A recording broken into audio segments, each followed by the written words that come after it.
გამარჯობათ.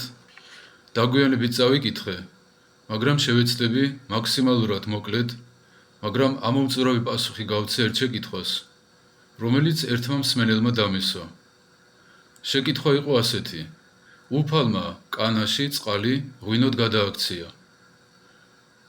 ხომ არ ნიშნავს ეს იმას, რომ დასაშვებია, თუნდაც ხანდახან დათრობა. ეშმაკი არის სიცრუის მამა, მანიპულაციების ოსტატი. ისე ჭრის და კერავს, როგორც თვითონ უნდა, რომ ნებისმიერი მომიზეზებით ადამიანს მადლი დააკარგინოს და მადლის დაკარგვით დააკარგვინოს სასუფეველი. წმინდანებს აქვთ ასეთი გამოთქმა: არაფერი უზომოთ. რას ნიშნავს ეს? თურმე ატმოსფეროში ჟანგბადი, თუნდაც 5-10%-ით მეტი რომ იყოს, სრულიად ჯანმრთელ ადამიანს ფილტვები რამდენიმე დღეში დაუზიანდება და გარდაიცვლება. რაც არ უნდა სასარგებლო საკვები მივიღოთ, თუ ზომაზე მეც მივიღებთ, გული აგვირევა, ან კიდევ უფრო უარესი რამ დაგვემართება. ვიტამინების გადაჭარბებას თურმე ზუსტად ისევე შეუძლია მოკლას ადამიანი, როგორც ვიტამინების ნაკლებობას. როგორ ფიქრობთ, დაბალი წნევა ჯობია თუ მაღალი წნევა? არც ერთი, ნორმალური. სისხლში შაქრის რაოდენობა დაბალი ჯობია თუ მაღალი? არც ერთი, ნორმალური. ყველაფერს ქმნილების ცხოვრებაში უნდა ჰქონდეს თავისი ზომა და წონა. სხვა შემთხვევაში ნაკეთობა ზიანდება. უნდა ვიცოდეთ, რომ როგორც კი ადამიანს ღვინო მოეკიდება, ესე იგი უკვე შესწოდა, ანუ დაზიანდა.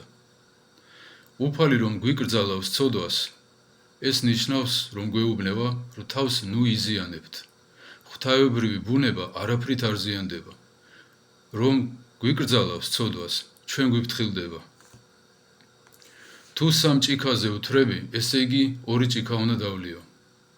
თუ 2 ჭიქაზე ვგრძნობ, რომ მომეკიდა, რომ რაღაცა შეიცვალა სამყაროს აღქმაში, ესე იგი 1 ჭიქით უნდა დავკმაყოფილდე.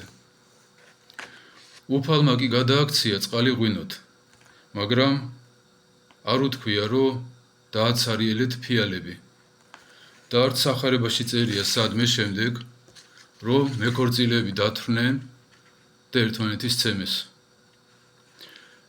ერთხელ დათვრა ნოე წარღვნის შემდეგ და იმის გამო, რომ არ იცოდა ღვინის ეფექტი, პირველად სვამდა. კარგი ღვინო იყო და ისე მოეწონა, რომ დალია. როგორც კი მიხვდა ღვინო რაც იყო, არც ერთხელ აღარასოდეს აღარ დამთვრალა.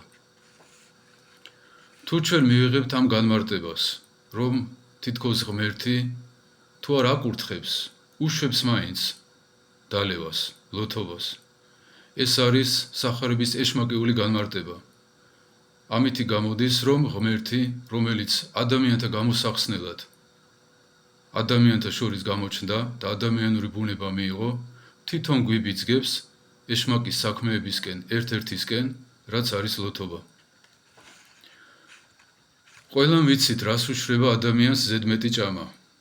1 კაცი თუ კვდება უჭმელობით, 100 კაცი კვდება ზედმეტი ჭამით და ამ ზედმეტობით გამოწვეული პრობლემებით. იგივე შეიძლება ითქვას ღვინოზეც.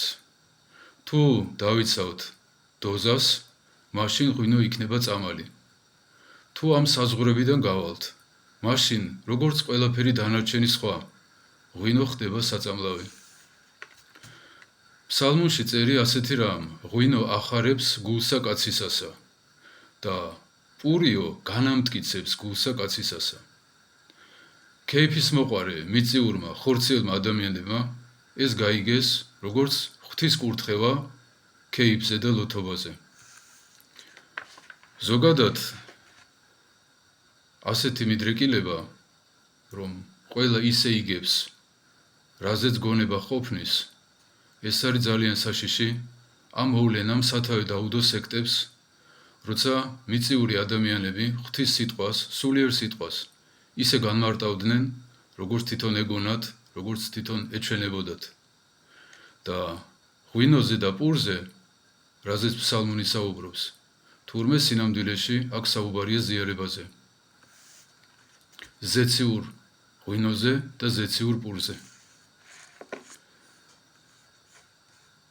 უფალმა თქვა, მომთრალეთა ცათა სასუფეველი ვერ დაემკვიდრონ. ესე იგი, მომთრალეთა ცათა სასუფეველი ვერ დაემკვიდრონ. მომწერეთ ხოლმე თქვენი შეკითხვები, ოღონდ თარიღით უახლოეს ვიდეოში. მე შევეცდები თითოეულ თქვენ შეკითხვას ამომწურავი პასუხი გავცე, რადგან ცრუ აზრებისგან განთავისუფლება ეს არის ეშმაკის კიდევ ერთი ბორკილისგან განთავისუფლება. ცრუ აზრებისგან განთავისუფლება ნიშნავს ეშმაკისგან თავისუფლებას. მერთო გაგახაროთ.